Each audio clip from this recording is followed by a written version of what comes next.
Good evening. I want to believe this is Rosemary, Chepkirui. Is this the one? Correct. Now, we need to, first things first, proof. We need your identity to prove whether we are with Rosemary or we are with a stranger.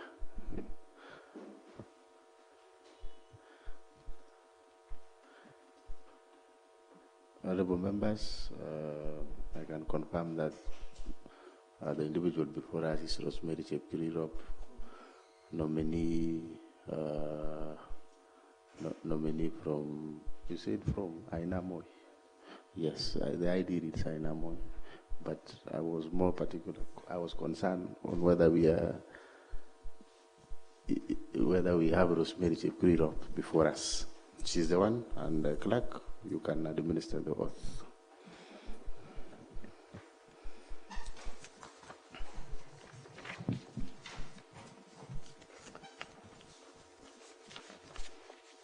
I, Rosemary Robb, do swear that the evidence I shall give before this committee is the truth, the whole truth, and nothing but the truth. So help me God.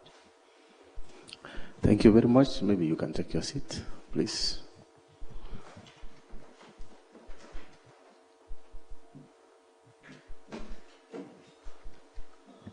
Rosemary, Rob, you are welcome. Before you is the vetting committee, the appointment committee. We shall vet you to prove suitability for the docket that you have been nominated for by the governor.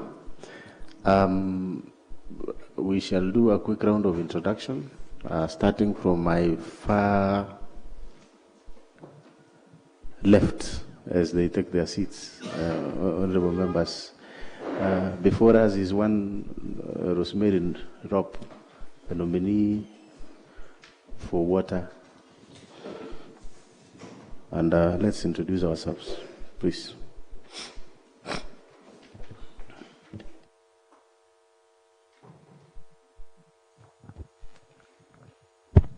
Sergeant Adams, meanwhile, you induct the nominee on how to use Thank you, Chair. My name is Hezron Kimweno, representing the great people of Chirchila. I am amicus curiae to the committee. Yes. Mine is Bet Cheruiyot. I represent the people of Ainamoy ward in Ainamoy sub-county, where the nominee hails from.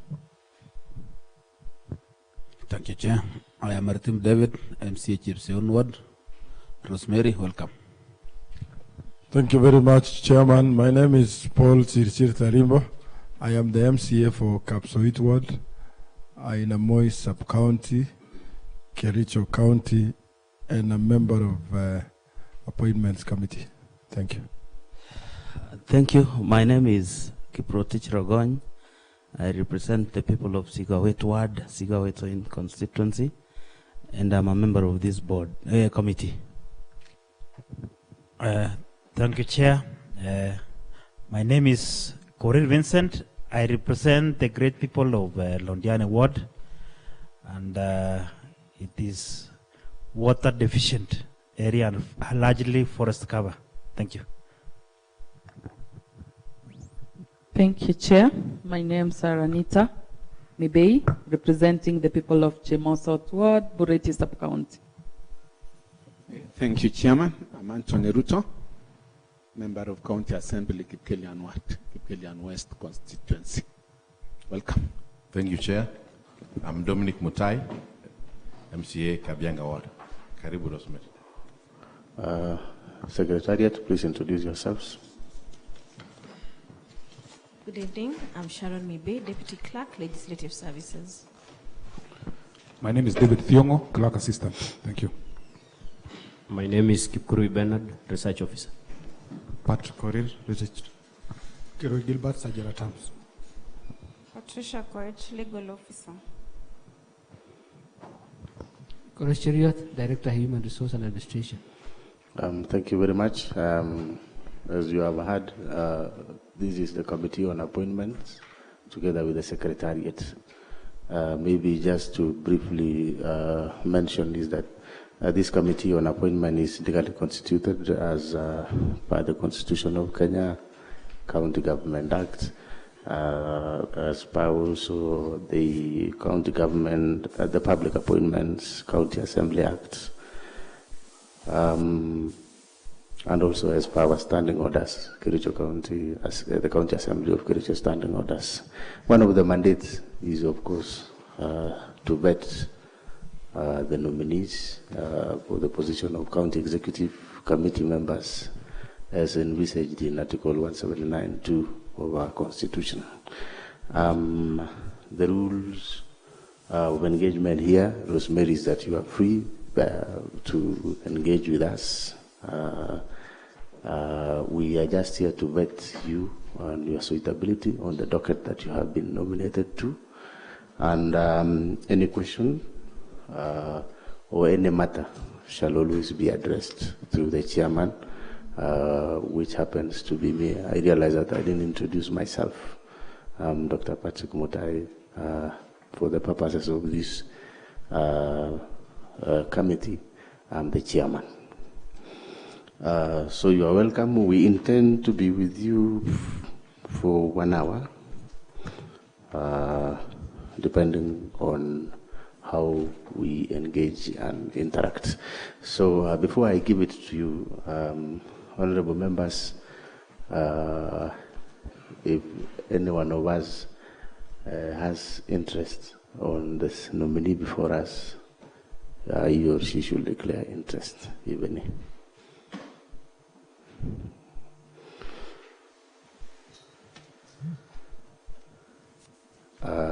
Silence means no interest, and therefore we will proceed.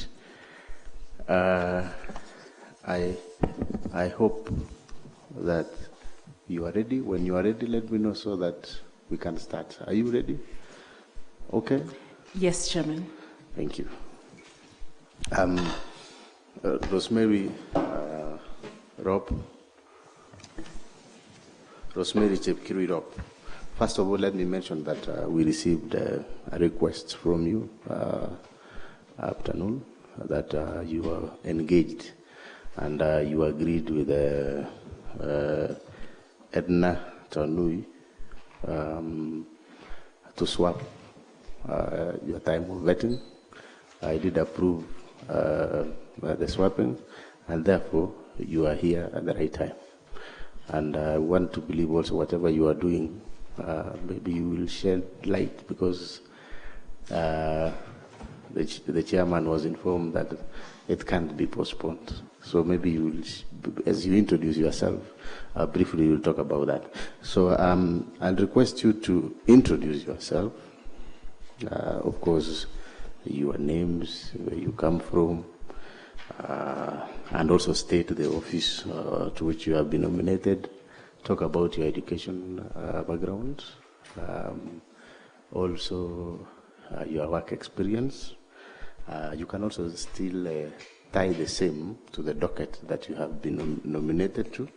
And during your conversations, you can also give us your employment records, maybe matters also to deal with honors and awards, if any, if you have ever been awarded, whether you are a member of any professional association, and also talk about if you have ever, the public, maybe if you previously held any public office or currently you hold one, and also you can also talk about political activities and affiliations, if you have any. You can also, during your introduction, if you have ever participated in any pro bono works, charity, donations, and all those, and anything else that you may have to tell us, you feel free. So it's your time, Rosemary. Welcome. Thank you very much, Chairman. I must begin by thanking you for your patience as a committee, and I also would like to thank the Governor, His Excellency the Governor, for nominating me to be considered for this position. The position that I am considering and hoping that you can nominate me for is for water, natural resources, environment and energy, and forests. To begin, I'll just give you a story of my background and where I'm coming from.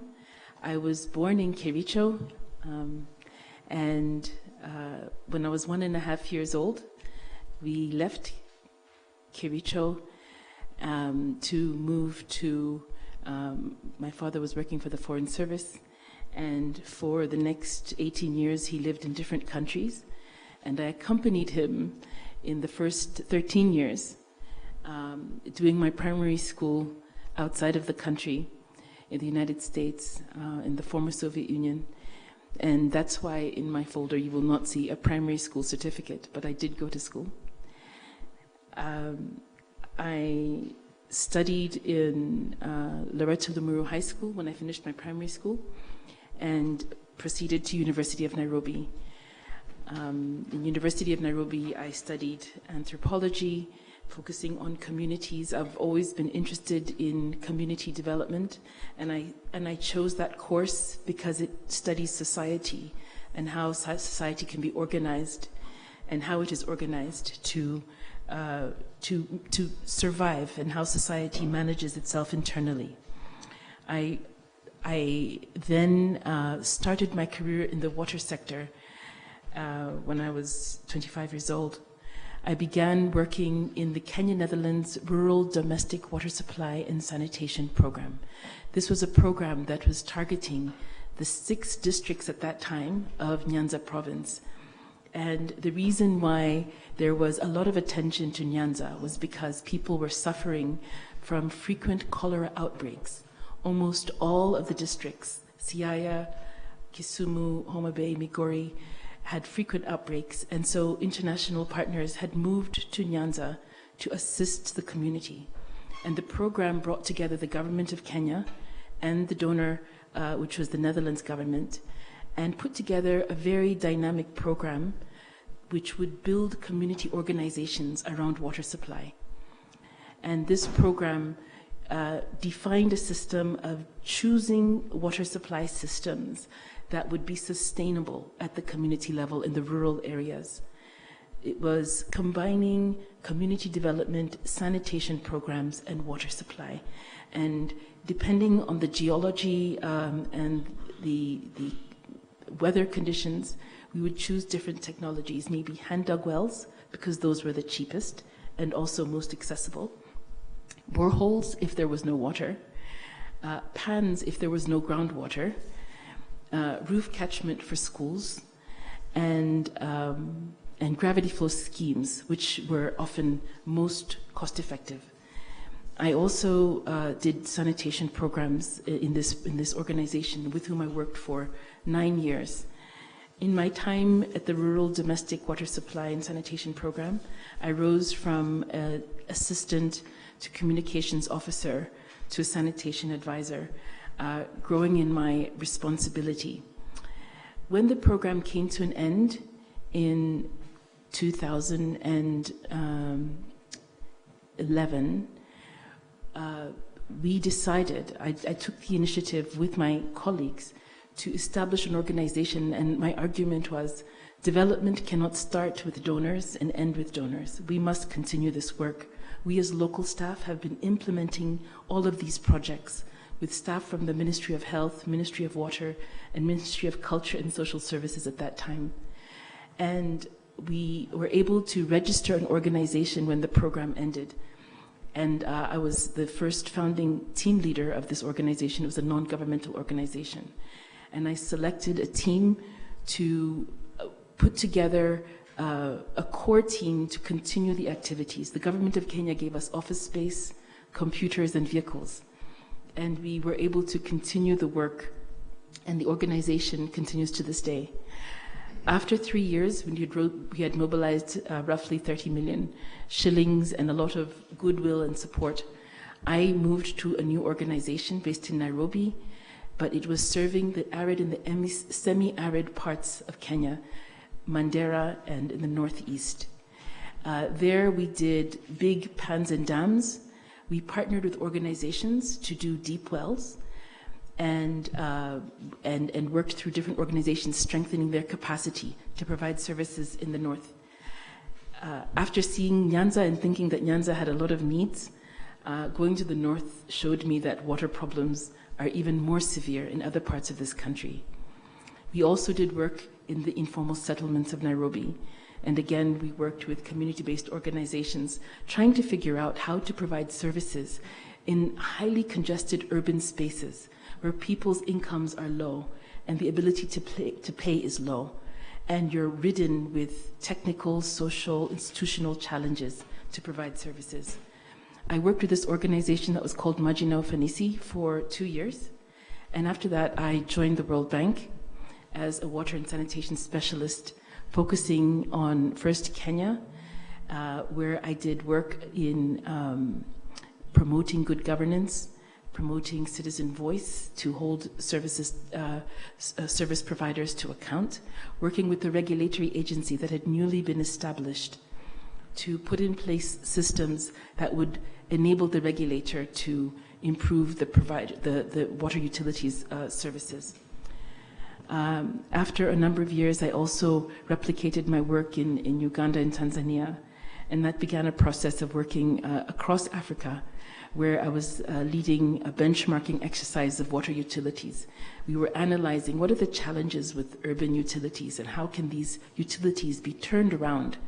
By benchmarking, we were sharing experiences across countries. How did you manage to reduce your non-revenue water? How did you manage to serve the poor? And countries would share their experiences. When we were in West Africa, we would do it with the French-speaking countries. When we were in East Africa, we would do it with the English-speaking countries, and in Southern Africa and Central Africa. So I had the opportunity to work and be exposed to the workings of the water sector in other countries in Africa. After 7 years, I was then given an opportunity to serve at the headquarters in Washington, D.C., where I began a process of working in other parts of the global program. It was called the Water and Sanitation Program. It was a global program in all continents.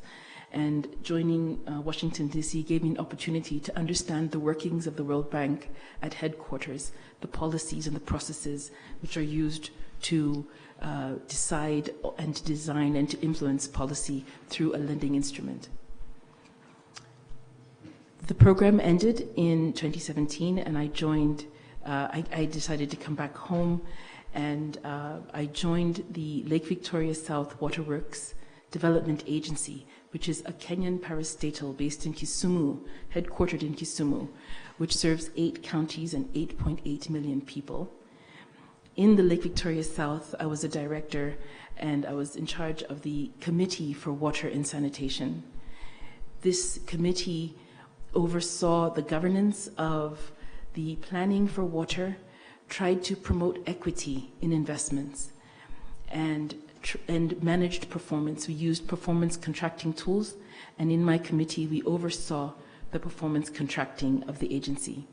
When we started, our performance was average, and our most recent grading was excellent. We also did individual performance reviews, and I've included that in my folder, and I also achieved excellent feedback in terms of my role in the agency. My education, as I said, I started and I did social anthropology. More recently, following my first degree, I did a master's focusing on the uptake of sanitation. What are the behavioral incentives for people to invest in sanitation, especially this was focusing in Siaya. After a number of years, I also did regulatory studies in the United States. I studied on regulation, both electricity and water utilities. I've done courses in leadership. My most recent course is a postgraduate diploma from the University of Oxford, where we just studied leadership and change processes. I'm a member of the International Water Association, and in that organization, I have been an editor for publications. I am not necessarily politically active. I've, of course, had my preferences and supported them. But with regards to my career in water, it is very non-political, and I always hope that no matter who's in power, they recognize the needs of women and men and children and the importance of water. I have played a role in quite a few charity activities. One of the things which is captured in my folder is an award for leading the Community Connections campaign. This is a campaign organized by the bank where we identified small organizations that needed help. This was work in Washington, and I led the campaign in 2 years in a row, consecutive years, and was given an award in recognition for that. Outside of that, we support as a family a number of needy families that are going to school by paying school fees when we have the opportunity to do so. So we're engaged in that. And we also give to the church as a family. I think, Chairman, that it gives a small rundown of who I am and what I do, what I've been doing. I'm very committed to the water sector. I really care about it. And increasingly, the attention to water as a resource that must be protected. And I think in the wisdom of the county to put environment and forests with water will force us to think of solutions not only in terms of consuming the water, but protecting the resource.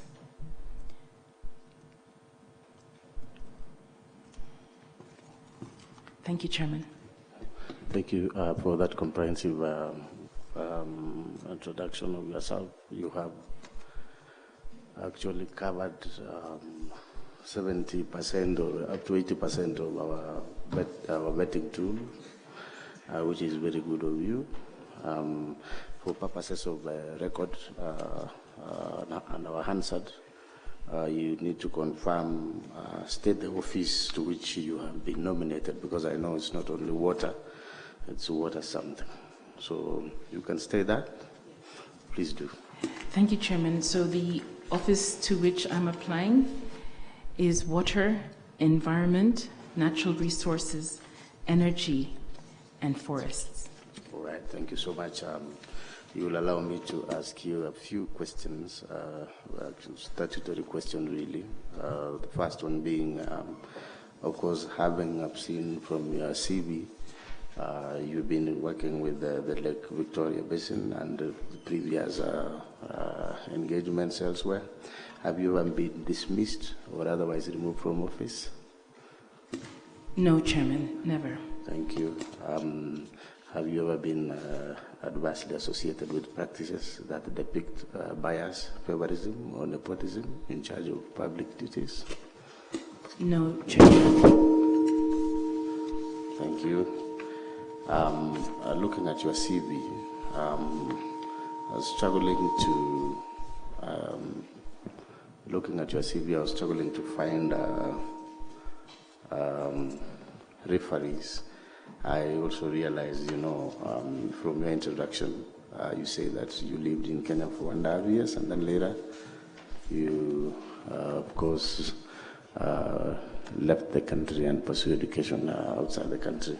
So unless the CVs is different from ours, but we expected you to indicate the referees so that in case we want to contact them, we can contact them just for clarification purposes. And if that is the case, and if you accept, I'll request that before you leave, you will provide the list of the names of 3 referees to our deputy clerk and their contacts, recent contacts. Thank you, Chairman. I have included 4 referees in the folder, which I have brought today. Okay.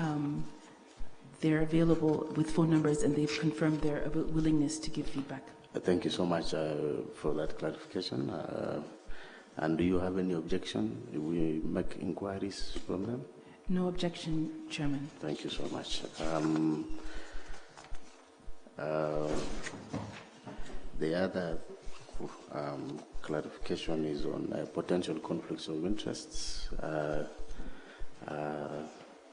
And this is related to the position that you have been nominated to, and you know this is government.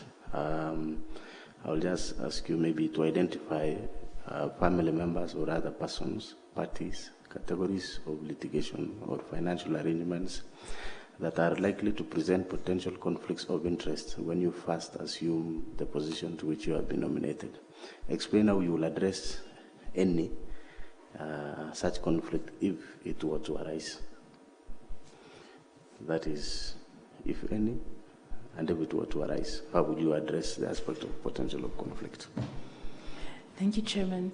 At present, there is no conflict of interest that will present itself in me playing this role. Regarding how I would address the issue of conflict of interest, I think there's several aspects of it. I think it's a cultural issue. How do we address conflict of interest? And I think the most important thing is, in my department, that we would lead by example. The most important thing is to think about it in terms of both structural and soft tools to avoid conflict of interest. When it comes to the structural ones, I think we need to have a very clear strategy to avoid conflict of interest. What is the policy?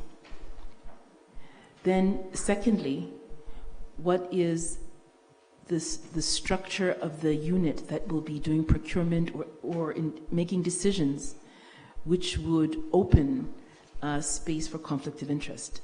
So looking at the structural arrangements of the unit or even of the county, and how to make sure that people who are likely to be in a position to make the decisions are not likely to be the ones competing for the work. Thirdly, I would say the systems of procurement would need to be looked at very closely. Outside of that are the soft tools of our skills, our style of work, and the example and the culture that we bring. I think that people, first of all, must know what conflict of interest is. Sometimes it could be so pervasive that because it's not been specified and the risks of conflict of interest have not been mapped, people enter into it thinking that it's an okay thing to entertain conflict of interest. I think what I will do is make sure that people have understanding of the policy and make sure not only there is no appearance of conflict of interest, but that there is no perceived conflict of interest and there's no actual conflict of interest. I think the existence of instruments to hold people to account and agreeing at the beginning on how we will hold people to account to avoid conflict of interest, because this undermines the ability of the county to give services. Very well put, Rosemary. Yeah. So that we can proceed because of time. Have you ever been charged in a court of law in the last 3 years? No, Chairman. All right. Have you ever been mentioned in any investigatory report of Parliament or County Assembly or any commission of inquiry in the last 3 years? No, Mr. Chairman. Thank you very much. Maybe Rosemary, Rob, tell this committee what is your net worth current, and I hope in Kenya shillings, if you don't mind. So, an approximate, not necessarily. Yes. Because I know you understand the reasons why we ask for this. It's a requirement that anyone working in public office will always declare their wealth. Yes. My current net worth is between 80 and 90 million. That's currently. Kenya shillings? Kenya shillings. 80 to 90. That is not 18. Okay, and if you don't mind, maybe you can just give us a breakdown, not roughly. Yes. So, yes, Chairman. Earnings from consultancy, roughly 10 million. Dividends from ISACO. Fees that comes to roughly 20 million. Shares in our own business, factory, that's 10 million. Land in Nairobi, 20 million, and buildings, 10 million. Sale of sugarcane and livestock, roughly 1 million. Additional pieces of land in Nakuru, Kericho, and housing in town comes to a total of 30 million. Okay. Thank you very much, Rosemary. Before I open the floor for honorable members, maybe just a comment or observation again from your introduction. You mentioned that you have previously worked with the World Bank, and the docket that you have been nominated for, water, environment, and energy, forestry, and natural resources, of course, is one of the departments at the county government level. And I know this is not news to you that we have serious challenges of financing our projects. Given the experience and the interaction that you have had with the World Bank, I don't know whether should you be approved as the nominee, as the CC for this docket, whether you can bring value to this county government, but more importantly on the aspect of resource mobilization towards programs under your docket, or even other programs to other departments, using your network. From the look of things is that we are expecting a lot from you. Should you be successful? Maybe you can talk about that before I open the floor to the members. Thanks. Thank you, Chairman. I have already been using all the networks that I have built over the years in the water sector to help the county to access resources. There was already an emergency response fund where Kericho was not included in the list of counties to benefit, but through consultation with the ministry and different stakeholders, we were able to be included and earn 100 million to assist during the COVID period. So the Kewasco benefited from that grant of 100 million to survive COVID. In every position that we're in, I think collectively we are resource mobilizers. You as the Assembly are key part of the mobilization chain because we bring credibility to any requests that we make. So I'm looking forward to using my network in partnership with you to demonstrate where the biggest need is and where the least amount of money can have the greatest impact to improve access to services in this county. We have a strategy which I've shared with some stakeholders here in Kericho about how we can mobilize our resources, and I think that this will be a priority in the first year for us to put in place the resource mobilization agenda, especially for water and environment, but also for neighboring and related sectors. Thank you very much. At this stage, honorable members, I open the floor. Let me give to the honorable majority. Honorable Vincent, please. Thank you very much, Rosemary Rob, and I do congratulate you for making it to be nominated as the CC for water. And I've gone through your CV, It's impressive. I've seen you have traveled throughout the world. You have interacted with a lot of projects dealing with water, a lot of donors. And I was asking myself now, because you see, the world is global, it's big. And now coming back to Kericho is becoming a smaller unit. Downwards again to my village at home, where we have women who have big issues with water, where they are suffering day and night because of lack of water. And I know maybe at some point you are thinking globally. Now come down now to the village, where the woman is waking up very early, spending a lot of time looking for water. I have also seen the networks. Maybe with your skills and the exposure, and now coming back to your motherland and even home, I would like to know how will you intervene so that, if it is possible, every household should have clean water, and if possible, tapped water. You see, most people in town get water within their homes. As in the village, we only dream of even getting water next to the road or a nearby place where we can fetch water. I would like to know how you are going to intervene. Again, with your networks, you see we have issues of water between counties where we have conflict, especially here in Kericho and Bomet. And water is a key resource.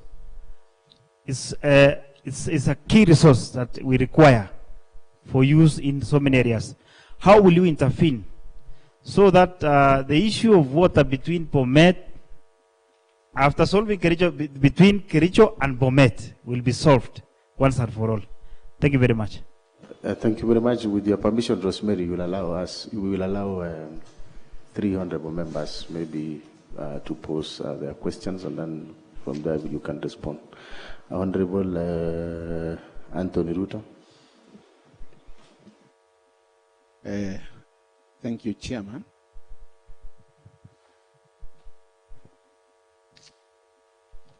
Rosemary.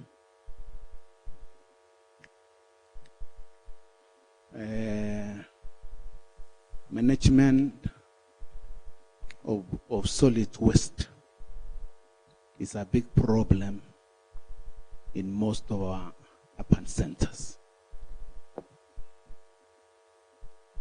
Kericho, before the inception of devolved units, Kericho used to be one of the cleanest towns in Kenya.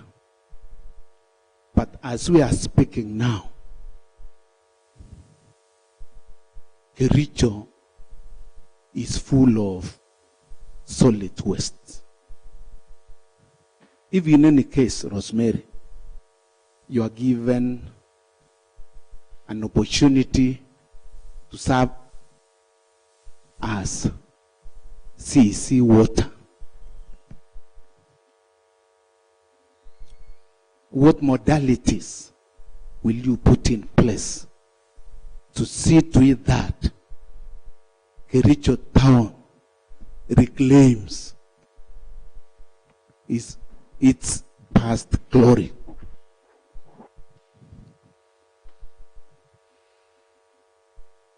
Number 2,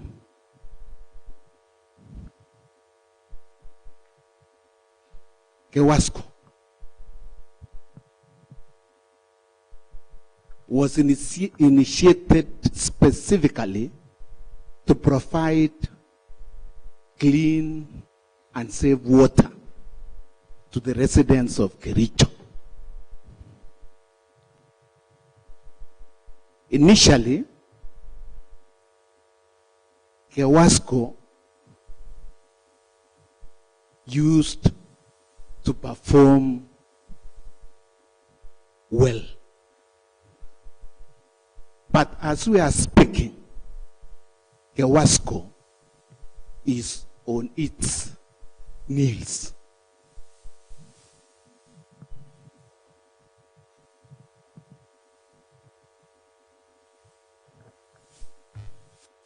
What mechanism are you going to put in place, Rosemary,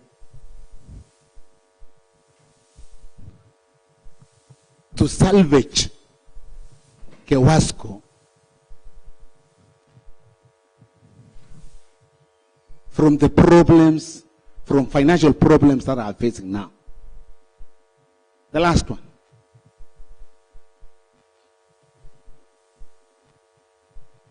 The last one.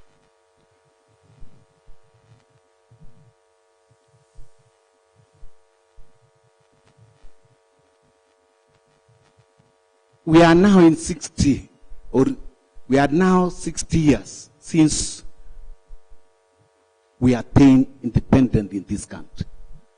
And we are still talking about water, piped water in our households.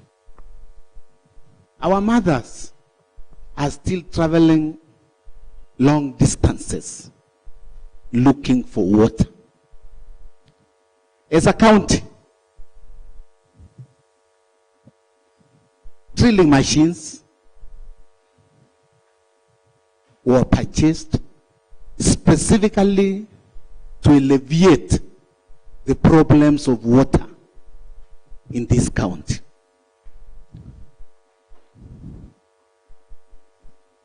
Unfortunately,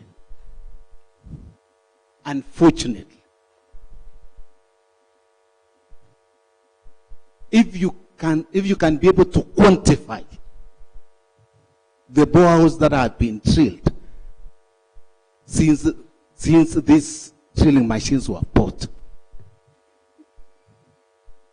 they are very insignificant. What mechanisms are you going to put in place to see to it that this drilling machine is used to alleviate the problems of water in our county? Thank you. Chair. Yes, thank you very much, the Honorable Dominic. And maybe, Rosemary, as you try to maybe address or make your comments in regards to Kewasco, one of the main challenges is non-revenue water. Maybe you'll talk about it and how we can mitigate about it. So, the Honorable Anita first, and then I'll give you. Thanks. Thank you, Chair. Rosemary, you've taken time to share with us your experience, which is majorly on solving the water challenges, possibly across, I wouldn't say in this country, but even across out there. And I think I'm much interested now in hearing what plan you have for Kericho County. Where do you see Kericho County maybe in the next year or two regarding the solutions that you have with the water challenge that my fellow has mentioned, that since independence, we are still saying we need water, we need water. And, you know, Kericho County is blessed with rain. Sometimes it rains for hours. After that, we take a jerrycan and go to the river to fetch water at the same time it was raining. We have springs surrounding us. We have the rivers, permanent rivers.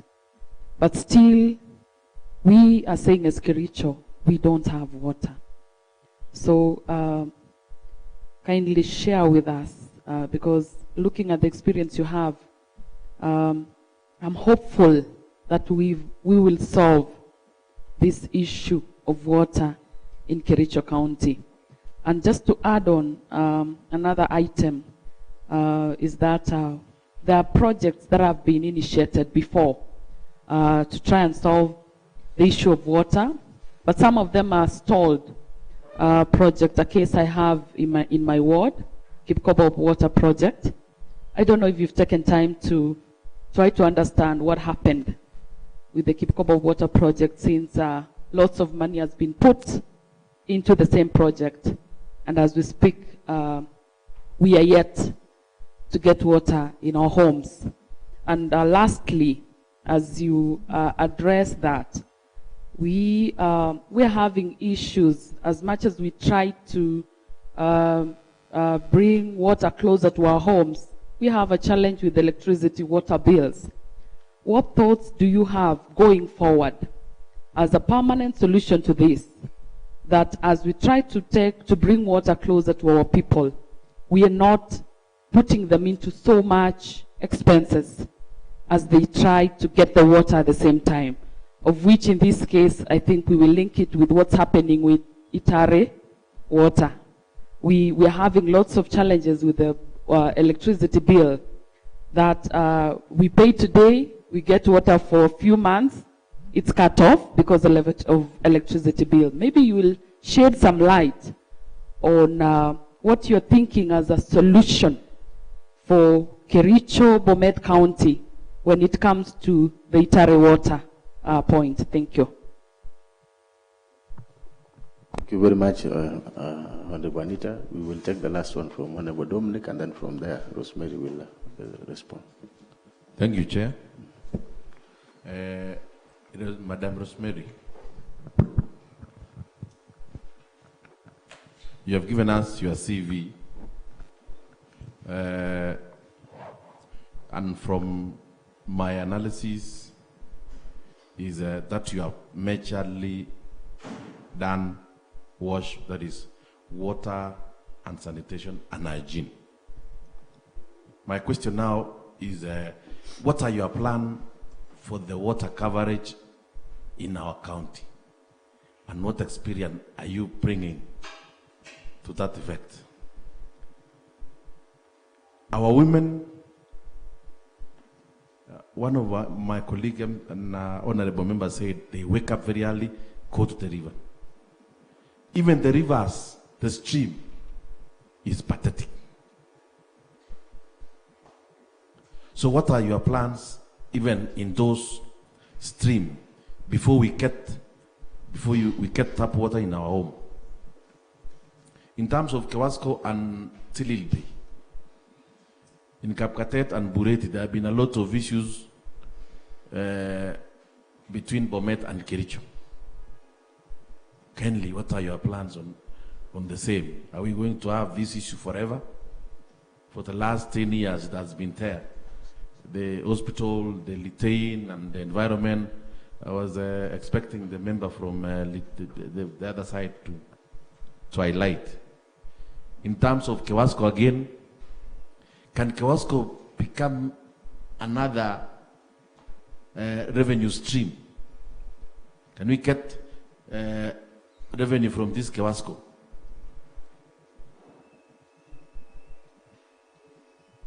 On the same Kewasco, does Kewasco have capacity to distribute water? Because we are almost launching the water up here. So does Kewasco have the capacity? I think that is all for now for the water, and I'll ask later an issue to do with solid and maybe environment and natural. Thank you. Thank you, Honorable Dominic. Rosemary, your take on this? Thank you, Chairman. And I'll cluster my response for the questions which I think speak to each other, so that to save on your time. So the first question from the Honorable Vincent Courier from Londiani: how will we ensure water to every household in Kericho? And then I think this is a very good question. Thank you for that question. The first thing that we need to do is understand, we need to do a baseline of the current status of access in Kericho. I agree with all of you that we're a very well endowed county. Rainfall, groundwater, our rivers and our streams. I think that the technology solutions should not be ad hoc. We've been spending a lot of money, everybody saying they want a borehole, they want a borehole. Sometimes you are next to a stream, you should be doing a gravity flow scheme that supports you and the surrounding households. So I think the first step is a comprehensive baseline of current coverage, current water projects that are stalled, low-hanging fruit regarding projects that with a bit of rehabilitation, you can still serve the people that originally targeted. One of the challenges, Chairman, that we're facing is that we're running and standing on the same space. One of the things that I've seen working with water utilities is that with urbanization, when you look at the graph, the numbers gaining access can actually go down. So we need to understand where in our baseline are the growing populations. And of course, it's our growth centers, all our small towns are where people are moving. So with a baseline, we will know the numbers, we will know the technology needs, we'll know the existing services that can be rehabilitated or expanded, projects that can be revived that have stalled. After that, there's a need for a master plan. Now, master plans can take up to 8 months to prepare, but it's one of the first things that our governor has committed to having in place. The master plan is a contract between you and donors. What you're telling them, whether the donor is the government of Kenya, a parastatal organization like Lake Victoria South, or civil society organizations and philanthropic organizations, you're telling them we understand the problem and we understand our priorities. I think every single ward has urgent priorities. The master plan must help us to prioritize where are we going to put our resources to achieve the greatest coverage. Once we have the master plan, we'll then put together a round table of donors and agree on which partner can work with us to address which problem. There's a need to harmonize their activities to make sure there are no overlaps, and I've done this before in different contexts where we look at what are the resource envelopes of different donors and what are they bringing to the table. I think that as leaders, we will need to make sure that we step back and we see where is the biggest suffering and respond to where the need is the highest. I think once we have put together the roundtable, we need to put together our proposals, develop very detailed proposals and feasibility studies, which show us what kind of support we will require for how long. We will need very strong discipline to make sure that we don't pull in opposite directions, whether it is our MCAs, our MPs, Senator, and cabinet secretaries, that we're all clear about our priorities and we work towards them to raise resources to fulfill them.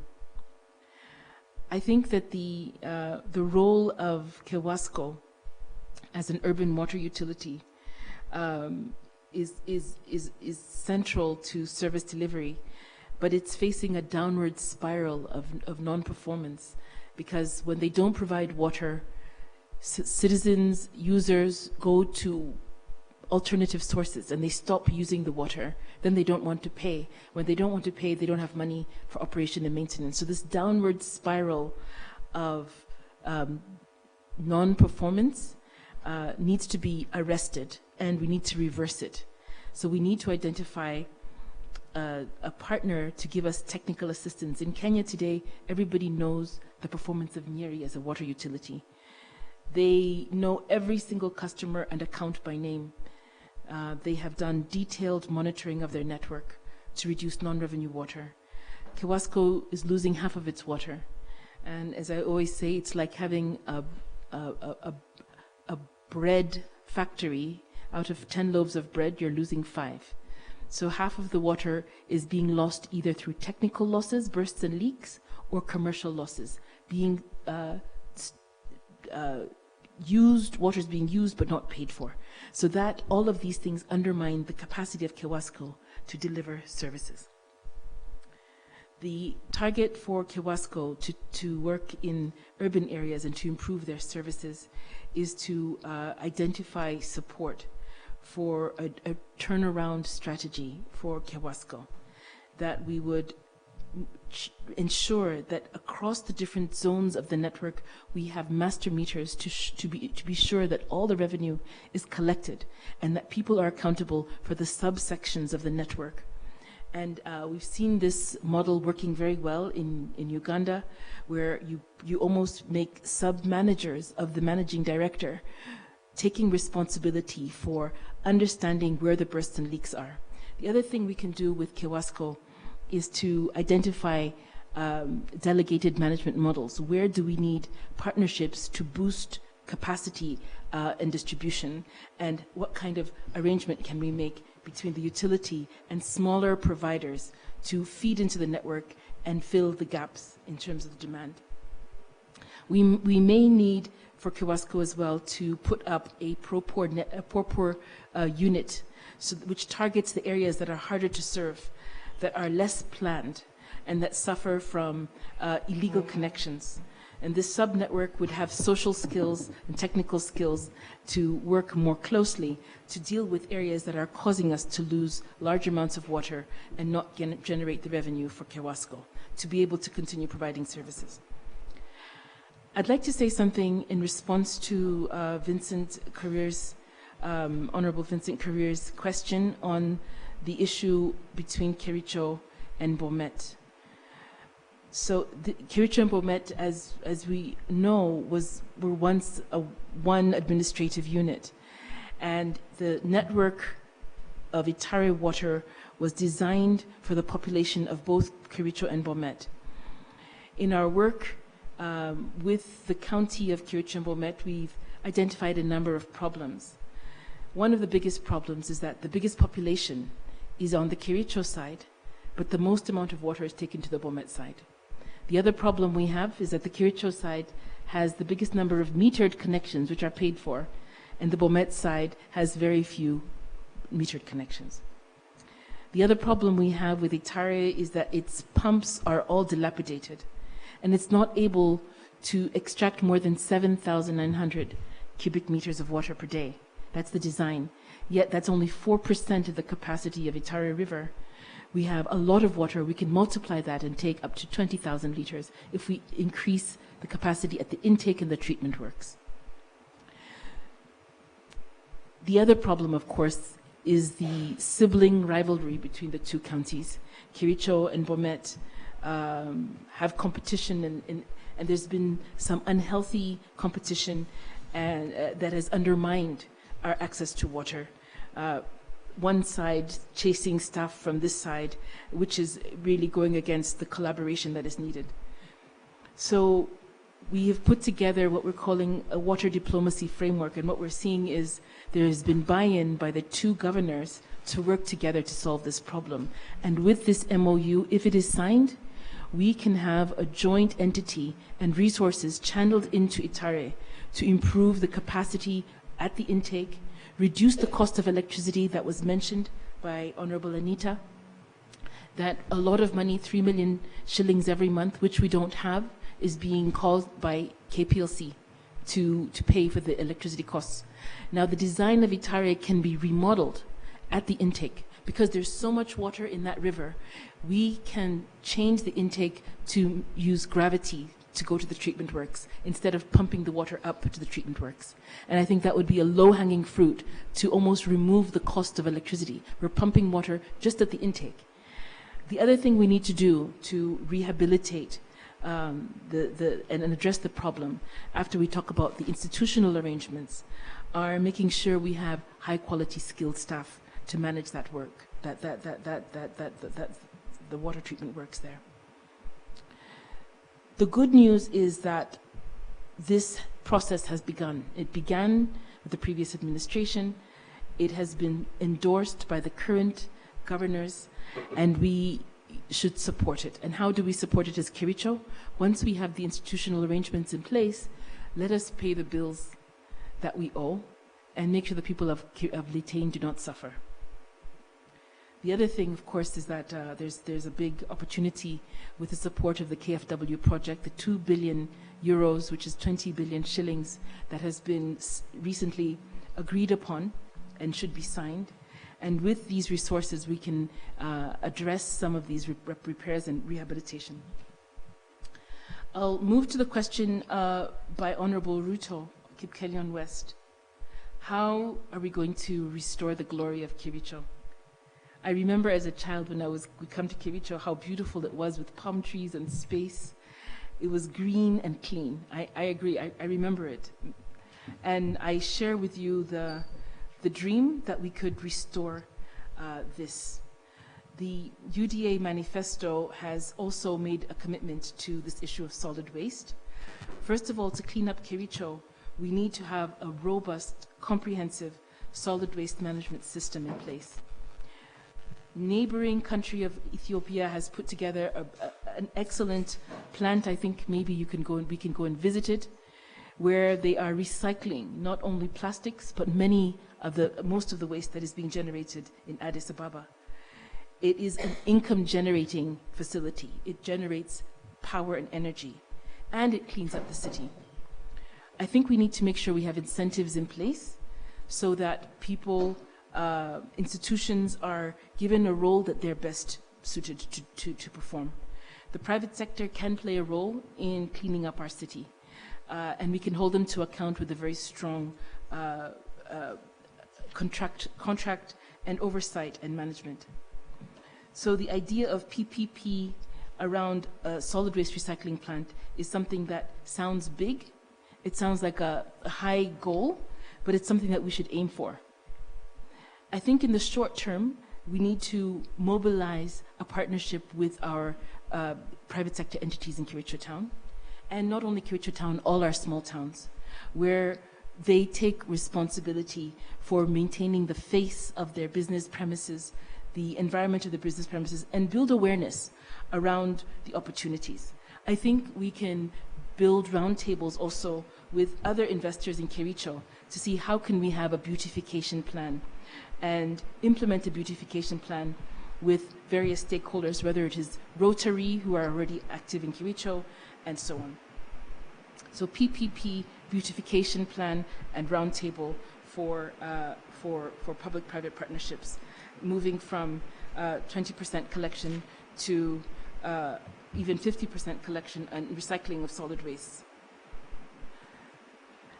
I'd like to speak about, I've spoken a little bit about Kiwasko and its performance. How do we salvage Kiwasko? So I think, as we mentioned, there's a need to make sure that we learn from other utilities. We've talked about the lessons from benchmarking. How have other utilities turned themselves around? I think the capacity of the management team to turn the utility around and learn from others and implement these strategies for change, I think is something that we need to look into, building the capacity of the existing team. They definitely will need resources for water and sanitation to improve the leakages, especially within the town. The good news is that we have a project that is going to improve last mile connectivity by Kiwasko. The Dukamoja project is soon going to be opened and released. That will improve services from Kiwasko around the Ainemoi area up to Kapsoit. And we have a new project coming on board. Let us work closely with Kiwasko and have a very strong performance contract that helps us to manage their performance in key areas of non-revenue water, in key areas of human resource management, and dealing with the very, very difficult rural section of the network. I just want to say something about the challenge of Kiwasko. Right now, they're number 35. They used to be number 25 out of 95 utilities in Kenya. One of the challenges that they faced was that they were combined with the rural section. It used to be an urban utility alone, and you will know, as members of the council of the assembly who were here before, that we're subsidizing Kiwasko because the rural section of the network does not break even. The cost of providing the service, the staff and the pipes, managing that. Chairman. Yeah. Sorry, Chairman. There's an important, sorry for interruption. There's something very important that you have mentioned. You said Kiwasko is currently number? 35. 35. Out of 95. Out of 95. Utilities in Kenya. Previously they were number? 25. 25. So in summary, what do you think is the problem? Previously means maybe span of those years. When was that? So what happened when the Water Act took force in 2016 is that the regulatory board began to rationalize the structure and tried to cluster utilities together. We had some very small ones that were not managing, and then slightly bigger ones. By putting the small one with the bigger one, like Timbilwet water supply, then you would or Chililbe? Chililbe, sorry. Okay. Sorry, my mistake. Okay.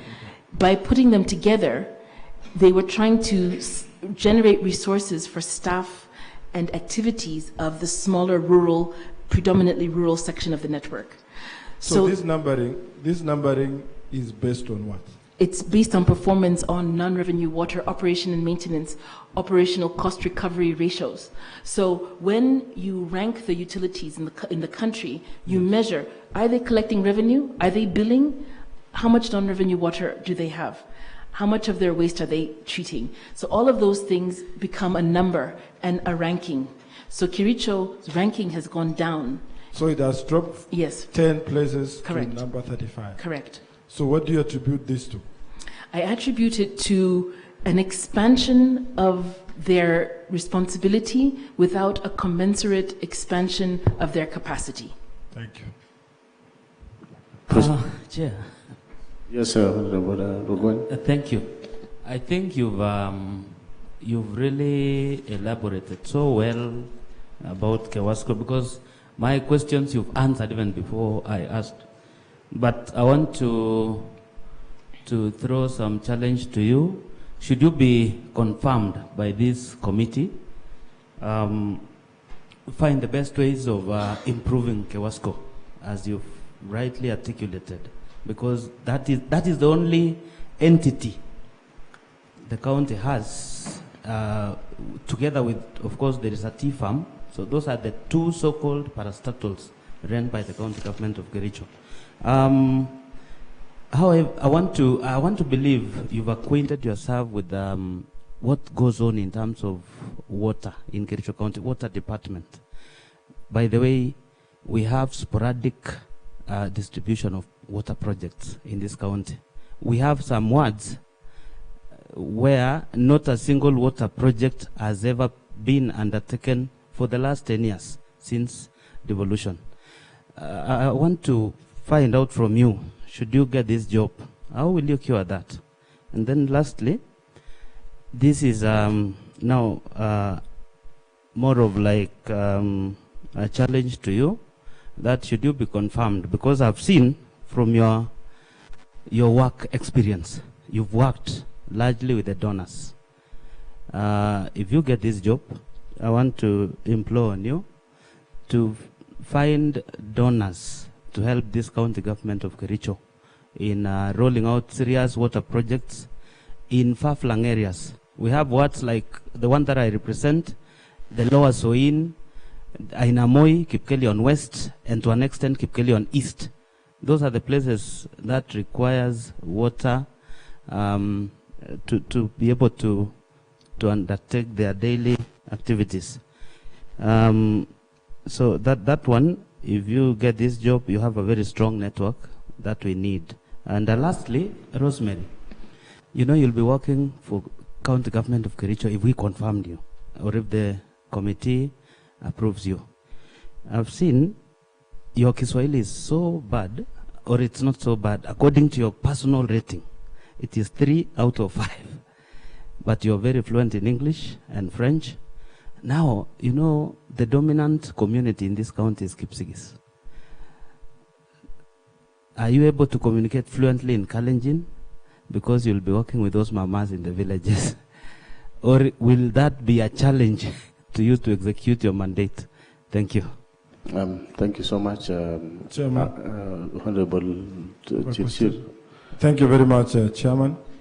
Once again, Rosemary, congratulations on being nominated to the Water Department. I know we have dwelt so much on water, and yet there's water component, there's tourism, there's environment. not tourism, environment. Sorry, Yeah. environment and the rest. So, Chairman, looking at her CV, or looking at your CV, Rosemary, is this a promotion or a demotion? Number one. Just looking at your CVs, it's like international. Now we are bringing you from up there to the village. Is this a promotion or a demotion? That's number one. Number two, do you really understand government structures, public sector? Because you're coming in from the private sector. Do you understand the structures of the public sector, especially the county government? Do you understand how the procurement procedures operate in the county government? In simple terms,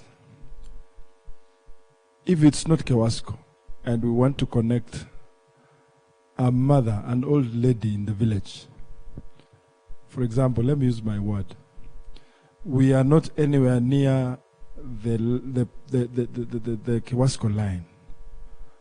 What will you do to make sure that that old mama who lives in the morning, goes to the river for about 3 kilometers, comes back 3 kilometers, by the time she comes back it's already lunchtime. She has not done much, she has lost in terms of, she's unable to go to the farm to till, so she spends more of her time going to fetch water at a far distance. What will you do in very simple terms to avail water to such a lady, maybe in Kipkelion or in Sigawet or in Kapsoit? Thank you. Honorable members, I want us, can we allow the nominee to respond to all those first? You exhaust them, and then we'll take the last round of questions or comments. Rosemary, proceed. Thank you so much, Chairman. I hadn't actually finished, but I've noted your question, Honorable Tarimbo, and I will answer them all. The other question that had been raised was the question of managing the private rig. I think that the public sector faces a challenge when it takes private sector roles, but it's still an opportunity if we know how to seize the opportunity. We know National Water has many rigs in their yard. They've been doing boreholes, but then they grind to a halt. Having a borehole is not enough. The structure of managing the borehole, the rig, is critical. You need to make sure that you are charging at a price that is sustainable. Otherwise, we will use it until it can no longer move. So the rig is an opportunity, but it can be a liability because the costs of maintaining and running a borehole are very high. So there needs to be very strict ring fencing of the resources that are used in managing this borehole. So I would propose establishing a very clear institutional structure around, and a very strict one, around how the borehole is commissioned and where the resources come and how they're going to be ring fenced in a way. It's a white elephant. Even in Solian, I understand there's a project which started in 2013 with county resources, almost 90 million, has not been finished. So incomplete projects are in the same category as these sporadic projects, where you have a borehole here and a borehole here, you've not optimized its use, it's not serving many people, but a lot of money has gone next to each other because I'm so-and-so and I know so-and-so. So inefficiency in the use of resources. The answer to this is what we've seen happening in some counties in Central, where there is a close friendship. There's no light between the MCA, the MP, and the other leaders. Because when we lobby the Ministry of Water and Irrigation, we must be speaking from the same script. Otherwise, we'll have sporadic. Internally within the county government, Honorable Tarimbo, the question of, do I understand the county government? Do I understand the devolved structure? I've studied the County Act of, the Devolution Act of 2012 and Public Financial Management Act and the Public Disposal Act as well, Procurement and Disposal Act. And I have spent several years working closely with government entities. The World Bank, when we work with them, the World Bank does not do its projects, it's Government of Kenya projects. We do it through the government. So I have some experience. I won't say that I've worked with a county directly before. I have a lot to learn. But the rules of transparency and accountability are well articulated. And do we have the will to push forward and enforce and follow those rules? I think anything that I will be overseeing, that will be the first thing that I do. Accountability and transparency, both in the procurement process and in the tendering process and the oversight and the approval of the bills. We will not have tanks with pipes linked to nowhere.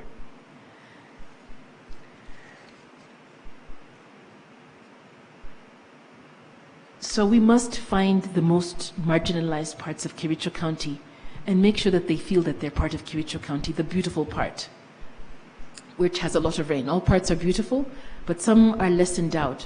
So we must pay attention. One of the things you must recognize is that the more remote you are, the more expensive it is to provide you with a service. So the projects which are serving the places where you have to go 300 meters will tend to be less attractive for investors. So we will try to go to the low-hanging fruits. But as a county, we have a responsibility to distribute services to everyone.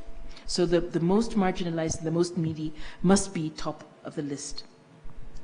The question you asked about how do we find donors?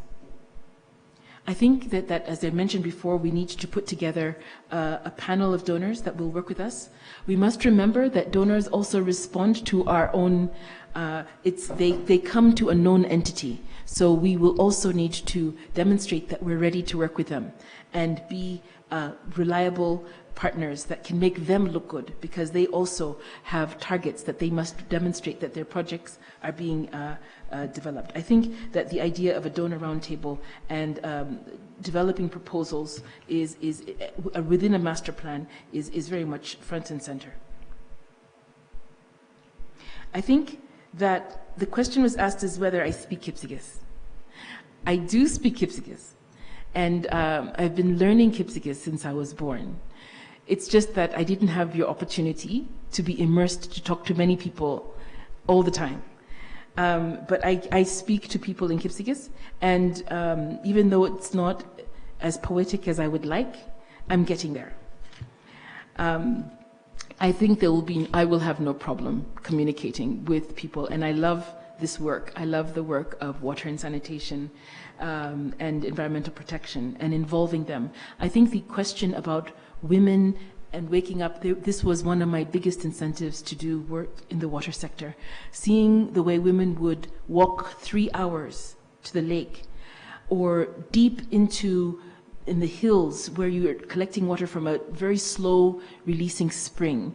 Seeing people getting slip discs, especially women, spending all their time, girls spending time before they go to school. These are things that I have observed as a resident of Kericho, and I'm very committed to changing.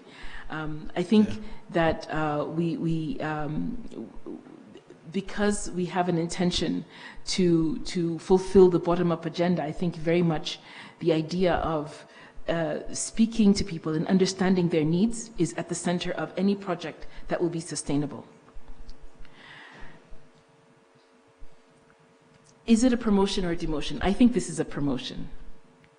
I am very honored to have been nominated in this role. I think that every project that I've done in my life has been about making a difference in people's lives. Even the work that I did in the bank, it was always about, does this project make sense? And for me, seeing a project have impact on people's lives is critical. Just let's allow her to just please proceed first. So I'll just say one thing, that the frustration that you've expressed about lack of people is shared by me, and it's also shared. It's shared by all of us, and I think it's something that we'll be coming to address. This is the mission that we're coming to address. I want to believe you have attempted to respond to all. All right, thanks. Now I want to give it to Honorable Maritime, and then Cheriot Bet, then Hezron Ngatich. In that order, please. Thank you, Chair. Rosemary, most of water projects in our areas were done and are not functional. Maybe either due to pump breakdown, electricity bills, and some were even done in private lands. How will you address these issues as a CEC water if given a chance for our society to get back this water affordably? Thank you. Thank you, Chair. Let me take this opportunity to congratulate the nominee for making it this far. Going by your CV and your explanation, you've toured the world and partly Kenya during your tour of duty. I do not know, and that is the inquiry I want to make, whether you've toured this county the way you've toured other counties, especially touring the world, providing water, and some other counties. So my question is, have you ever toured our county? And by extension, how many wards are there in the sub-county that you come from? How many wards do we have in Kericho County? Then coming to the next question, is that you've always mobilized resources wherever you've been. You are a resource mobilizer. I was thinking aloud, how much resources have you mobilized to our county, save for the 100 million that you said it was released maybe to fight COVID? And I want to ask, was this money, how was this money released? Was the money given directly to Professor, the former governor's administration direct, or how did this money, how was that money used? Because I remember I was very focal during that time, trying to get the government account for the COVID funds that we had appropriated here. Apart from these 100 million, and maybe the other 20 billion that you are saying is on the way, it was approved. What else have you done to this county as you tour the world on your tour of duty? Finally, you mentioned that there is a tank that leads to no source, and you mentioned Ainamoi. I do not know whether you mentioned Ainamoi ward or Ainamoi sub-county in general, but there is one in Ainamoi Center. If you have happened to be around Ainamoi Center, and that was a project that was funded by some time back by an NGO, El Nino, late 90s. But the major challenge is the source of water. You know, the major challenge that we have in those wards that are remote, like where we come from, is that people fight for this scarce resource. If you've been to a water source called Kinyose, I know you come from Kipchimjim. Have you ever been to Kinyose? You've not been there. No. Kinyose, we draw, around 6 water projects draws their water at that water point. But as we speak, 2 of those water projects are empty pipe because there is a lot of conflict there. The one that is there in Ainamoi is because of another water source that we fought with the people of Kimchimchim, but finally they refused my people from taking their water from there. So that is why we have dry pipes. How are you going to solve? And every other time, in fact, in my neighborhood, there is also conflict in some water source. We are being told, pay 10,000, you go to the south, the Lake Victoria or the south, where you were, I think. So we are told you normally solve dispute on these water catchment areas, but we've been traveling there, but no solution. So how are you going to solve these menace, people fighting for this scarce resource? And finally, maybe you may, thank you. Thank you, Chairman. Congratulations once more, Rosemary. I'm Hezron, coming from Chilchila Ward, the home of Harliman in Chepkirui West. Thank you for and congratulations on the achievement on your career. You have done a lot. Some question I was intending to ask, you have answered in the process of doing, but I have around 2 questions which I wanted to raise. One is that you will be, you are nominated to the Department of Water, Environment, Energy, Forestry, and Natural Resources. You have dealt mostly on water, but I wanted to ask if you know about Kusumek Water Project and Kimugu. You have touched, but you will elaborate more about that. And then, what are your, if this committee up to be the CC in charge of the same department, what are your plans, considering that there is some areas in this county which experience some flash floods, hard movement, and it has killed several people, displaced several families? What are your plans towards that on the environment issue, considering the fact that, again, there is a bill which was passed in this house on the plantation of eucalyptus, because it has affected most of our catchment areas. So you will, I hope you have gotten what I was saying, so you will elaborate. Secondly,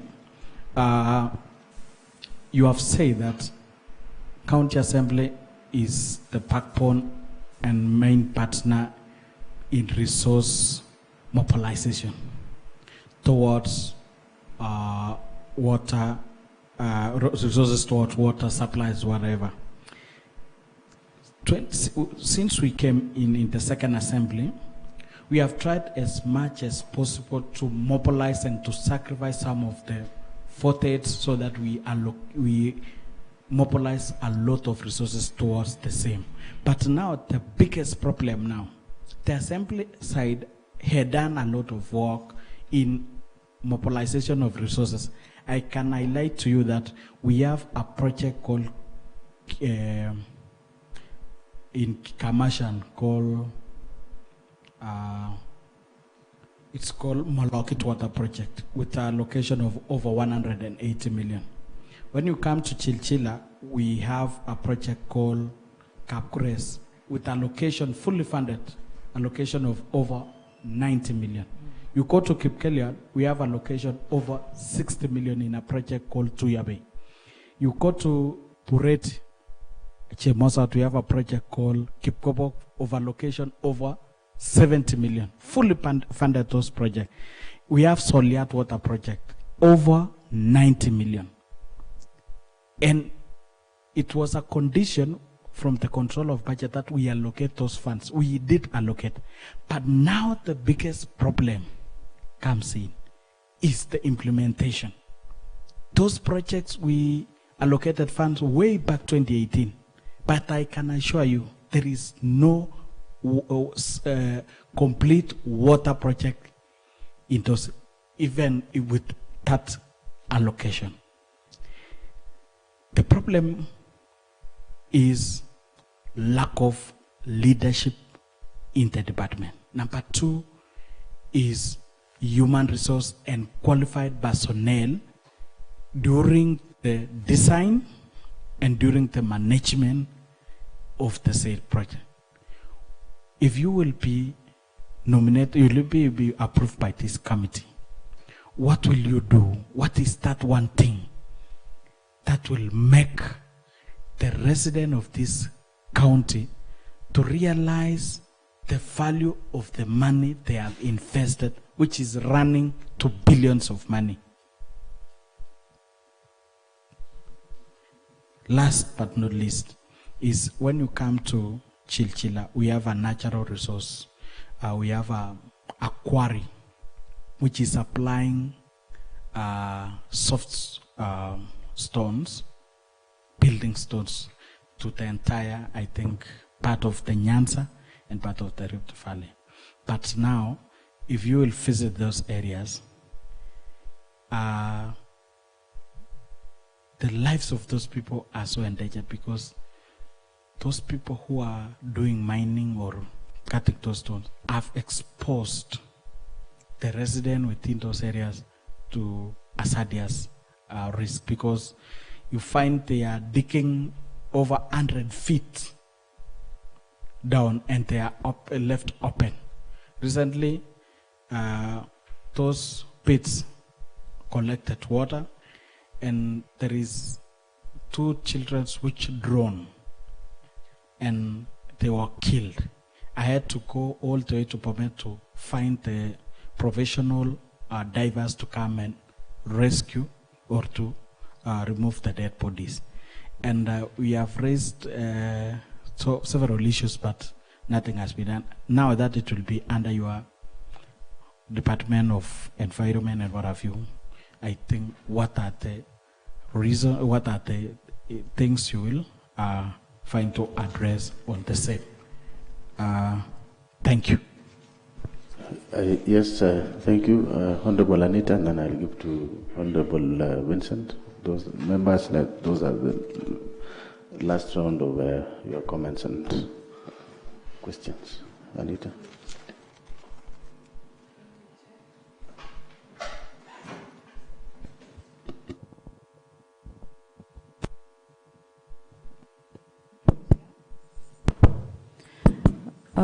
I think just have 1 or 2 questions for you, Rosemary. We've talked of springs. I think my question on that, since the county actually have done some work, as much as it's not satisfactory, but they've tried to protect some springs. However, we don't have a clear way of managing the springs going forward. Once a contractor has been given work, they go, do their work, leave. After that, anything that comes, any challenge that comes after that, no one is accountable, no one takes care of it. Then that's how we are ending up with so many springs that were maybe done 2-3 years ago, maybe 5 years ago. But since we don't have a way of the community involvement in managing the springs, then they're no longer in use. So maybe you'll tell us if there's anything you'll plan to do differently going forward, so that when we spend maybe $5,000 doing a spring, after 3 or 5 years, it's something that can the community can, the buy-in. I think what we're missing is the buy-in from the community, that if there is an issue with a tap, they don't wait for someone to come and repair a tap for them. If there's a small leakage, someone who is responsible to be able to manage, so that the things we are building out there is not just a 1 year, a 5-year thing, but something that can actually help the community.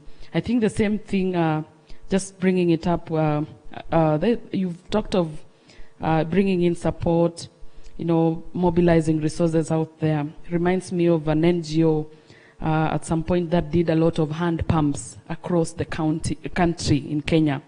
But if you visit those areas at the moment, you find those hand pumps are not working.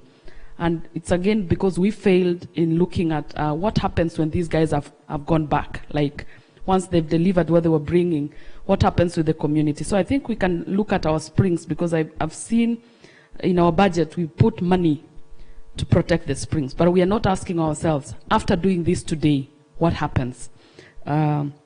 Something else that my colleague has mentioned, I think the same areas where we have the water catchment, there's a lot of encroachment apparently in our water catchment areas. And I think this is something that we would like to see some input from your office on the best way of actually protecting the springs.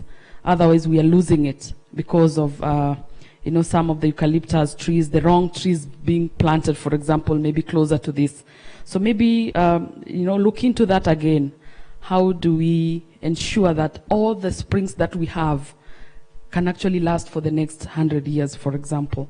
Lastly, my colleague mentioned of a quarry, and it reminded me of where I'm coming from, Kusumek. We have some quarries that are no longer being used, but they're very huge, like already mined. There was a quarry mining that happened so many years ago, I think 40 years, but it's now no longer being used, but it is left when you go there, sometimes I wonder how, the safety, especially of the people surrounding those quarries. And at some point I thought, when we had last year, we lost a girl because of a malaria outbreak. And when the team came, they linked the quarry site with breeding mosquitoes. And unfortunately, there was nothing much we could do, because you cannot drain the water in that area. So we ended up putting some waste oil and all that. But then, every other time we're having challenges of people getting sick within those quarry sites. So again, I think it's on the environment part. I'll call upon your office to also, when given this opportunity, to look into that, because maybe there's other ways we can use these areas. Sometimes we wonder where to put the garbage, and I could see that and say, can we look into this being a possibility of making it useful, for example? Thank you. Honorable Vincent.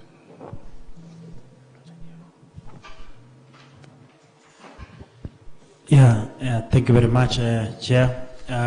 On the issue of incomplete projects, I have a project in my area that has been funded for the last 30 years. And when you ask people that it's viable, the project looks viable, it has the capacity, but benefits have not been realized. Say that if you continue encouraging people to adopt the project, they refuse, they no longer believe in it. And I've heard from my colleagues that across the county, you have also mentioned yourself, that there are several projects that have been funded and they have never worked as expected. Now, this is maybe due to lack of, there's a gap somewhere, there are loose ends. What can you do, or is there any policy formulation that can be done to help solve this problem? And again, who will you involve the most in this policy formulation? There is also another issue of environment, because we have dwelled much on water. I would like to know about carbon credits, and is there any price? Is there any benefit that you can get as a county? That's it. And lastly, you see, water is connected to several departments that are very critical in our county. One of them is health. Where I come from in my ward, sometimes the lack of water can stall a hospital. And sometimes people are really crying because of lack of water. How will you collaborate with the other departments that are very critical to ensure that water is sufficient? Again, water in relation to agriculture. If you come to my place in the next 3 months, you will be surprised that we will not be having vegetables because of lack of water and because of the dry areas. How can you use your skill to ensure that the women at home are able to get vegetables during the dry seasons? Thank you very much. Thank you very much, Honorable Vincent. Yeah. Okay, a minute, please. A minute. Yeah. What are your immediate plans to have remedy on this issue of water? Number two, on energy. Can you touch something about the clean source of energy. Because in the last 10 years, there's some project which was done of the solar by the then government, which has been hanging around the various areas of this county. Thank you, Chair. Thank you so much, Honorable Dominic. I'll maybe a rejoinder on a question by Honorable Vincent Korir. Rosemary, since the advent of devolution, that is from 2013, the county government have initiated a number of projects. Most of them, of course, have been completed, others incompleted or at various stages. But I'm particularly concerned on the one that have been completed, actually with deliverables. And in this case, where the residents have enjoyed water. But it is sad to report also that a number of those projects, because of sustainability factor, has now are no longer operational, either because of the cost of running those community projects or mismanagement.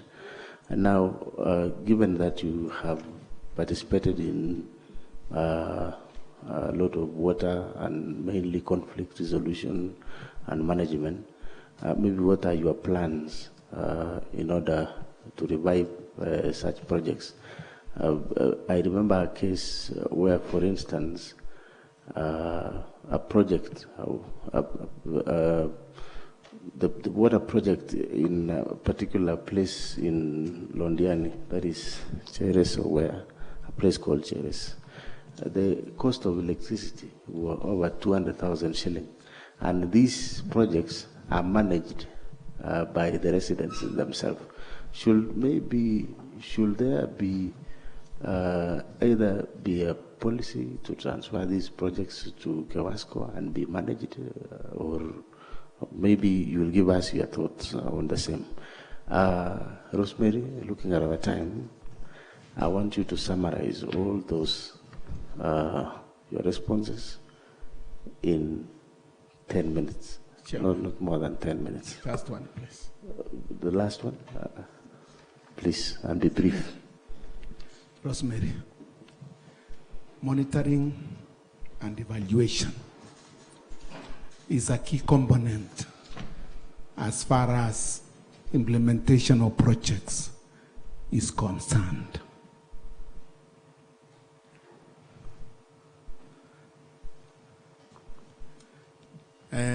However, this component is wanting in this county.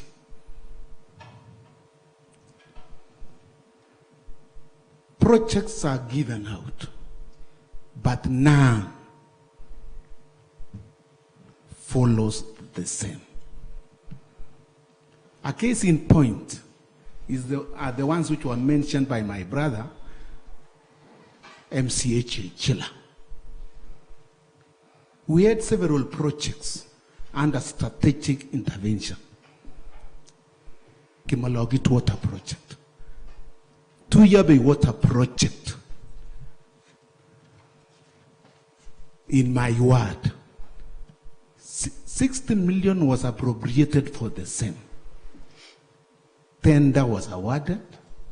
The contractor only reported in the site, did some sketchy work, and left. As I'm speaking now, nothing has been done.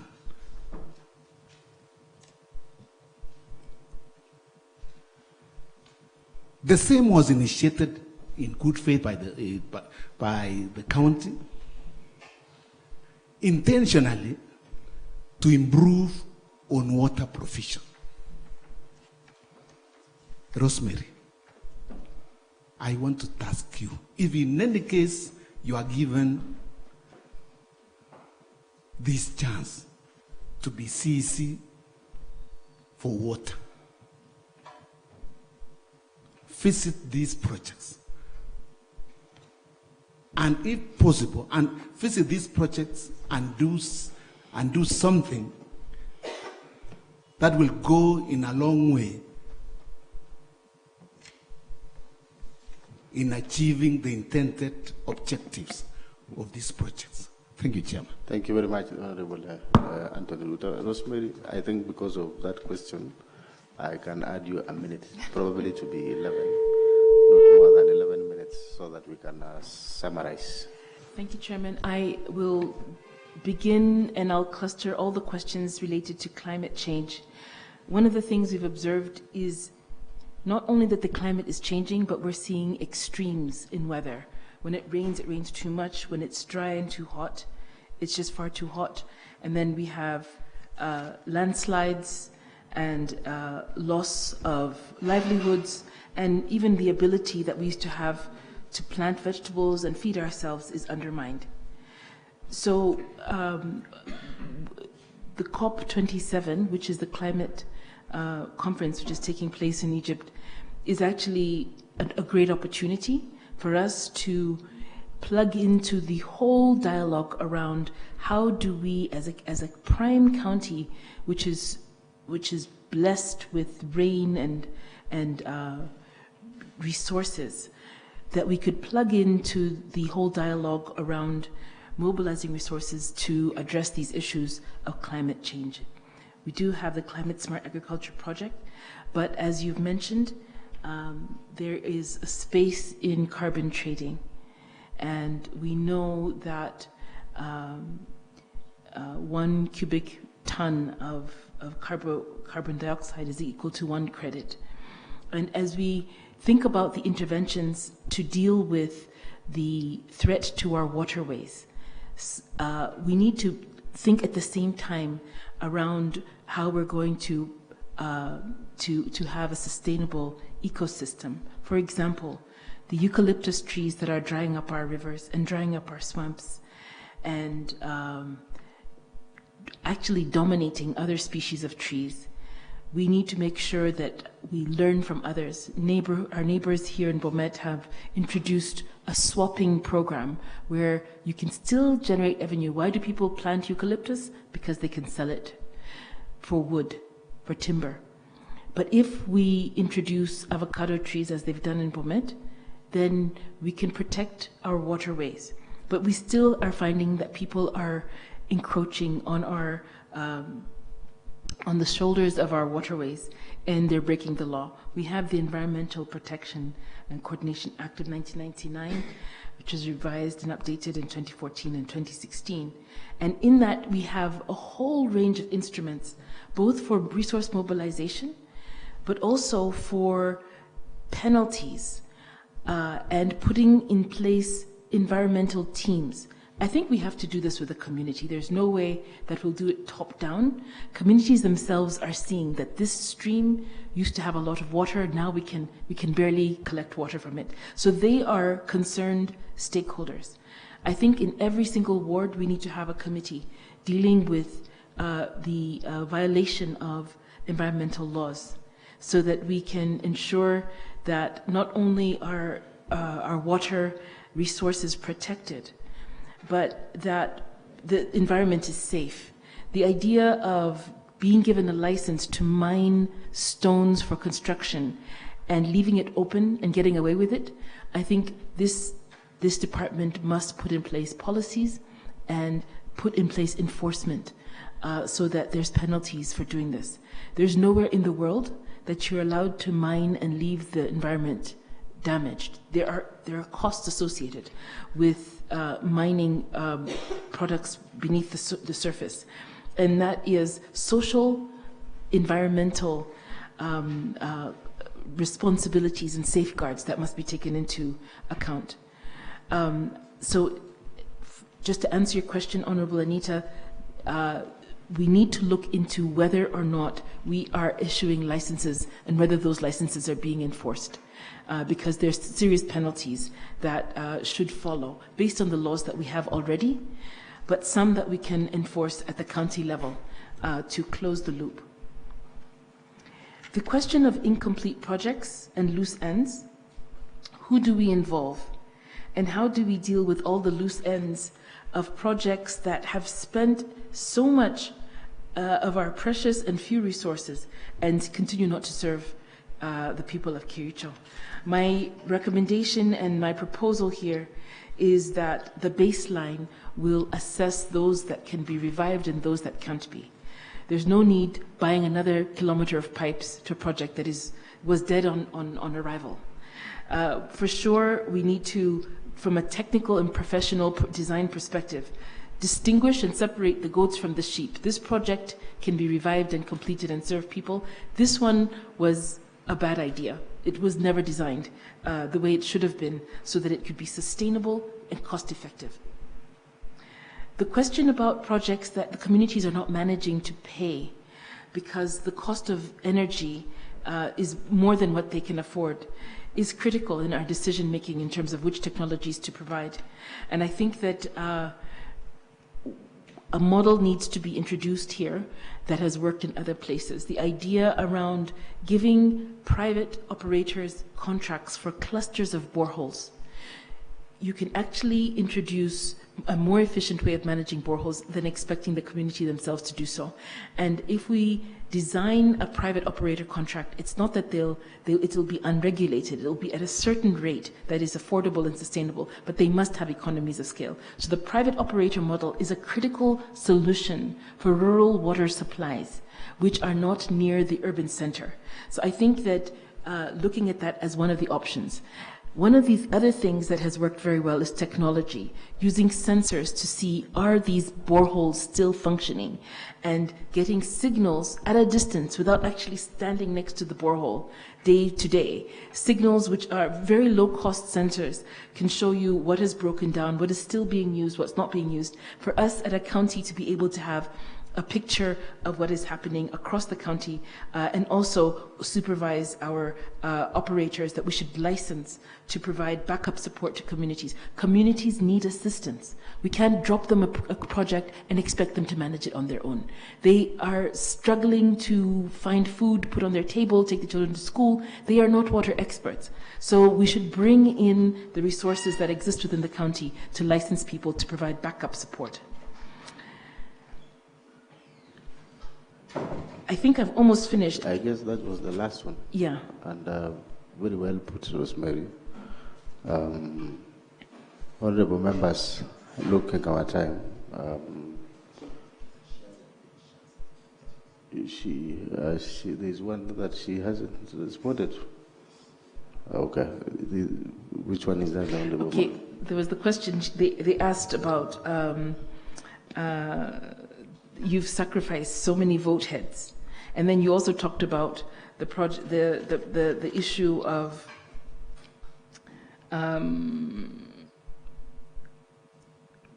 conflict, upstream and downstream conflict. I think those two, and then there's the question of what do we do with the open spaces? Can we use them as new dump sites? Can we designate them as dumping sites? So regarding upstream and downstream conflict, you can see that the pressure on the environment has been recognized by the community, and some people don't even want to have their springs protected because they think that this is going to be taken away from them, they'll have less control and they'll have to pay. I think the idea about upstream and downstream conflict, there's tools we can use. We have the water management diplomacy framework where we engage the community and negotiate extraction. How much water is upstream going to extract? How many connections will be downstream? And you bring the amount of water, which is a finite amount. People tend to think water is just always there and always available in abundance. That is not the case. We must have communities engaged with the decision making, and this is a principle of water management, which is a global principle that the lowest level of user has a right to be at the table. So this applies for our environmental protection, it applies for our management of water resources. So where we're seeing conflict, it means within every conflict there's three levels. There's a deep value, there's a motive, and there is objectives. but people are often only looking at the surface issue. So we must get down to the issue of values and promote community values, traditional values around water as a resource that is shared. And then we must deal with the issue of the objectives. What is your objective? And can we come to the place where we're proposing a management framework that provides and meets the needs of both sides? So skills and resource in conflict resolution will be critical, and they have worked before, and we can draw from that. Then there was the question of can we designate quarry sites as dumping sites for solid waste?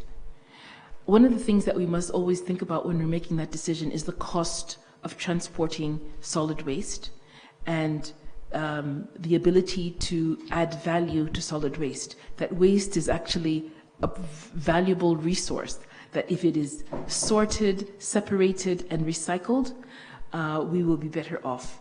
So I think in deciding that, I think we'll have to come to that decision regarding the location of the quarry. What will the cost be for people carrying solid waste from the town centers where it's mostly generated, all the way to a quarry site far away?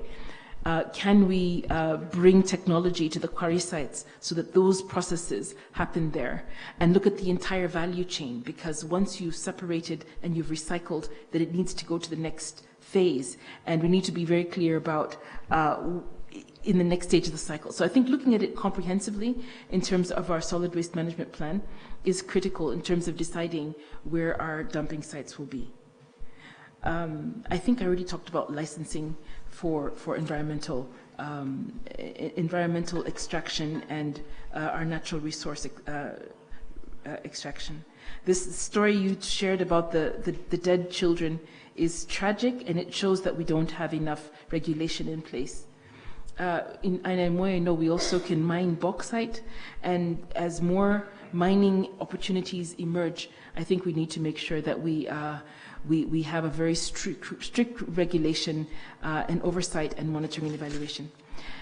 Now, the issue of monitoring and evaluation, I think, is very linked to the baseline activity. If we see the opportunity as 5 years, year one is this baseline where we say, what is the status? What are the needs? What must be done? What must be turned around? These projects which are appearing to be white elephants, what can be salvaged? That's your information, exploration, understanding, assessment phase. The next phase is the action phase, where we're going to put in place indicators, timelines, and work plans where we know that when we have these resources, it's going to achieve this. And we should measure and hold to account different members of this department to take responsibilities for monitoring and evaluation and performance and the outputs as soon as we've established that some of these projects can be salvaged. I think we must begin with the low-hanging fruits. Where money has been sunk, if there is a possibility of revitalizing these projects, we must do so, because it will be maybe the last 5 million shillings or 10 million shillings that will make the difference for that community. And don't forget, these were promises that were made 2013, 2015, 2018, and people are almost giving up. I think our goal is to revitalize hope in this sector, in this county, that projects can be turned around, they can be delivered on time, within budget, and deliver the results that were designed. Then I'll give my final question about, do I know the county? So I've been to, I was born in Belgut, and so of course I know Waldai, I know Chepkirui, I know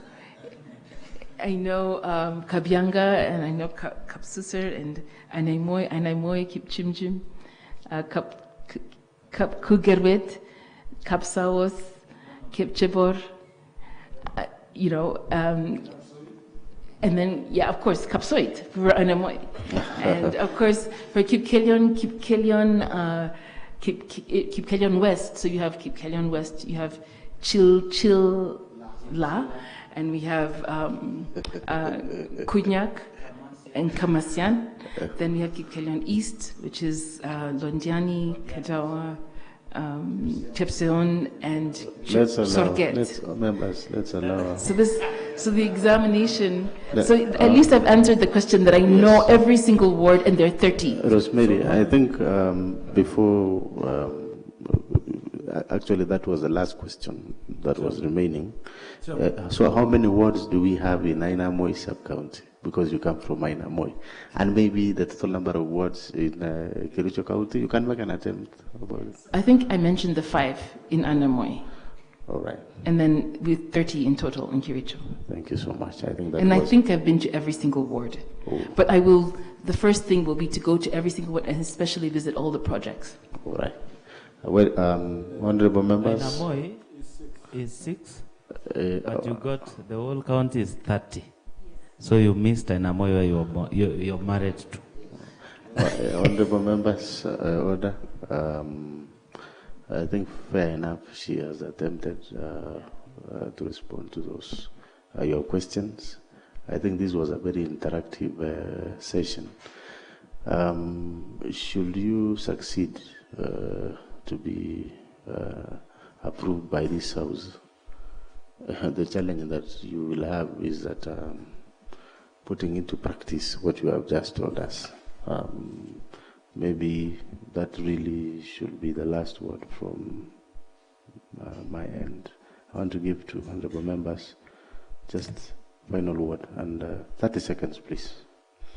Honorable Dominic.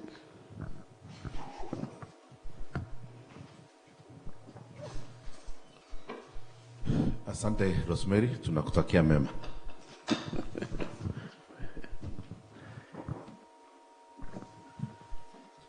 Rosemary, I want to wish you the best.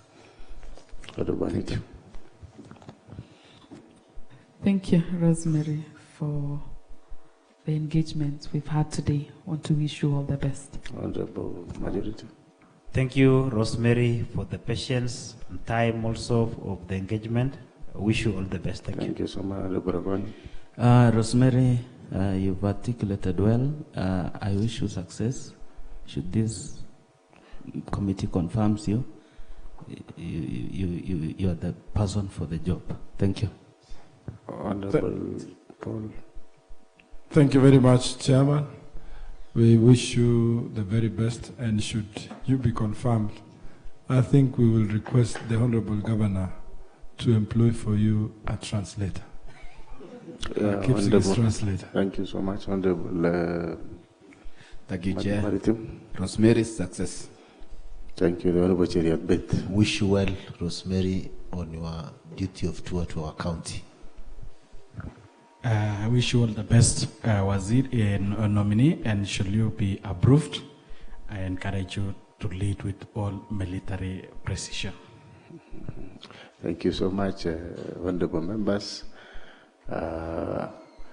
Thank you so much, Rosemary. It has been a good engagement with you. Really, we wish you the best. And looking at our time, of course, we intended to finalize by maybe 7, but we are late 50 minutes. Nevertheless, we appreciate that you got time to be here on time. And I want to request the Sergeant at Arms to escort the nominee. But before then, your final word to this committee, please. First of all, I'd like to thank the committee for their interest and obvious commitment to this sector. I think you're a critical part of anyone's success. So I have a lot of hope just from these questions that there's such high commitment, and I just congratulate you for having that commitment. I share it. I also share the urgency in terms of having results as soon as possible. I brought some of my publications. I've made 4 copies of each, and some of them are looking at policies for the water sector. Another publication on how to promote integrity and transparency. Publication on promoting gender, how to address the gender needs in the water sector. and also one on benchmarking with other utilities. I led the benchmarking of 120 utilities in Africa. So I'd like to leave these for anybody who's interested, because I've already made the copies and I don't want to carry them back. Thank you so much. You will hand over to our secretariat, and then they will share with us. Thank you very Finalize much. your comment.